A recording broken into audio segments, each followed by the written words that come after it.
Magandang umaga po sa ating lahat. Narito ang ating weather update para sa araw ng Martes, January 27, 2026.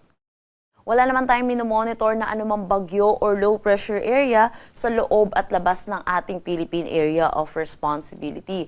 Pero patuloy ang pag-iral ng northeast monsoon or amihan dito sa buong Luzon at Visayas. Samantala, itong shear line po natin, yung kaulapan na dala nito ay bahagyan lumayo dito sa ating kalupaan. Pero inaasahan pa rin po natin na may dala pa rin itong mga pag-ulan sa ilang bahagi ng Eastern Visayas at Caraga.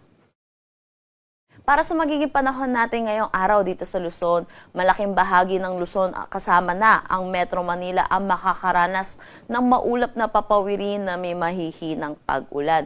Liban na lang dito sa may Ilocos Region na inaasahan natin ang bahagya hanggang sa maulap na papawirin na may mga isolated light rains.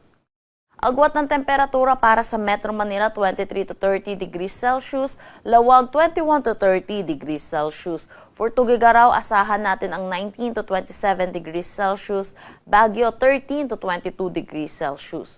For Tagaytay, 21 to 28 degrees Celsius at Legazpi 24 to 30 degrees Celsius.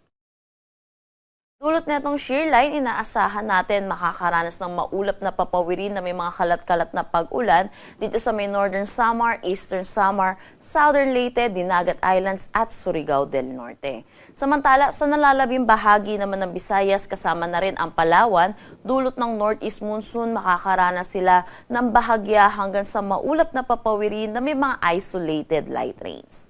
Sa nalalabing bahagi naman ng Mindanao, magiging maaliwalas naman ang kanilang panahon, pero asahan din po natin yung init at alinsangan, lalo na sa tanghali hanggang hapon na may mataas na tsansa ng localized thunderstorm pagdating sa hapon at sa gabi.